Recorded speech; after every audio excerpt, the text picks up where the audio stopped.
What happens when you take an already delicious bourbon and then throw it into another barrel just for fun? Well, Michter's did just that. Let's just say this one has people talking. Is it a must buy or just another hype bottle? Stick around and find out. It's the Simple Whiskey Show. Simple whiskey, Cyncere.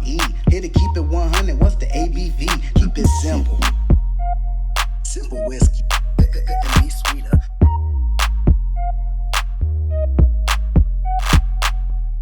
What's up, everybody, and welcome back to the Simple Whiskey Show. I'm Cyncere, and tonight we're taking a deep dive into Michter's Toasted Barrel Finish Bourbon. Michter's is no stranger to toasted finishes. Every release of this is highly anticipated, and for a good reason. They take their US 1 bourbon, already a fan favorite, and give it extra time in a custom toasted barrel, no heavy char. This pulls out extra layers of sweetness, spice, and complexity. Sounds good, right?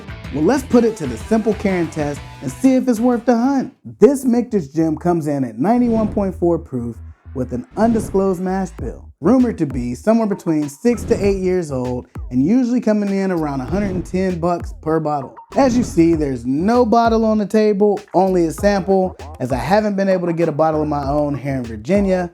This is what we in the whiskey world are starting to call the Vogelsang effect. Gotta give credit where credit is due. Huge shout out to Dave Vogelsang for the sample. Speaking of effects, don't forget to smash that like button, subscribe, turn on your notifications, and stay up to date on all things Simple Whiskey. Let's get to sipping. That's that. I went a little too heavy on the pour. Won't have a little 0.5 to 1 ounce to savor for later. Typically, I try to get 1 ounce in case I need to save it for a face-off later down the road. I'm not gonna take the time to try to funnel it back down into the bottle. And again, huge shout out to Dave Vogelsang for sending me the sample. On the nose.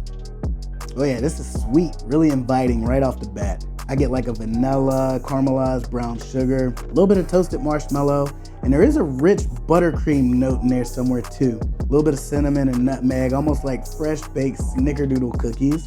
And underneath it all, toasted oak, adding a lot of depth. I say this a lot, but this smells like a dessert in a glass to me, and I'm all for it. So the nose on this one, 2 out of 2 Cairns. Palate, let's dive in for a sip. Cheers. First sip of the night, super velvety, rich, and ridiculously smooth. Bit of that toasted almond I got on the nose. The toasted barrel finish really shines through, gives it a little bit of that s'more-like quality. I also get a little bit of like chocolate and graham cracker vibes here too. So the palate for this, definitely a 2 out of 2 Cairns.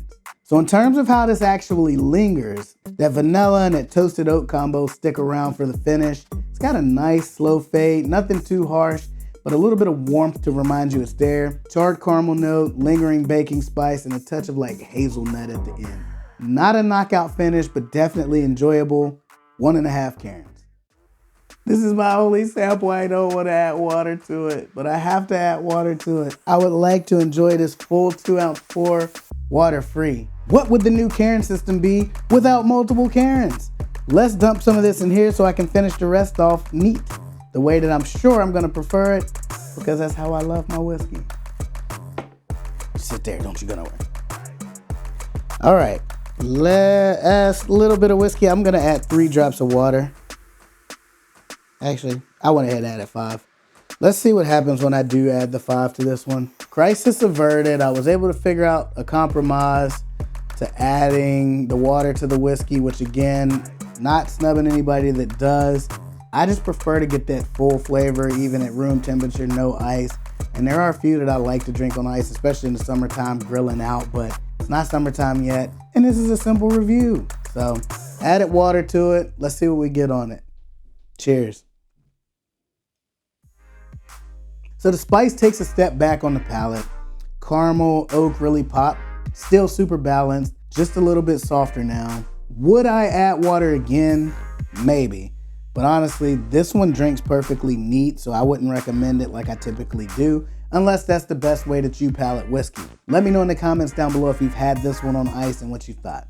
Now let's talk about the biggest issue with Michter's toasted releases, availability. This one's tough to find. It drops once a year, and if you're in the right place at the right time, let's just say you're probably paying secondary prices. Availability for this one, 0.5 Cairns. That being said, what's the value on this thing? At 110 bucks retail, this isn't exactly cheap, but it's also not $200-300 bucks. And once it hits the secondary market, then forget about it. That said, this is one of the better toasted barrel bourbons out there. It's complex, delicious, and something special to me at least. Would I pay 110? Absolutely. Would I pay 300 plus on secondary? Not a chance. Value score, 1 Cairn. So Michter's toasted barrel, how did it stack up in the new Cairn system? The nose, 2 Cairns. Palate, also 2 Cairns. Finish, 1.5 Cairns. Availability, 0.5 Cairns. Value, 1 Cairn. Total score, 7 out of 10 Cairns. Michter's toasted barrel is a buy. If you see it at retail, snag it. This one lives up to the hype, but if you can't find it, do not break the bank on secondary. Let me know, have you tried this one?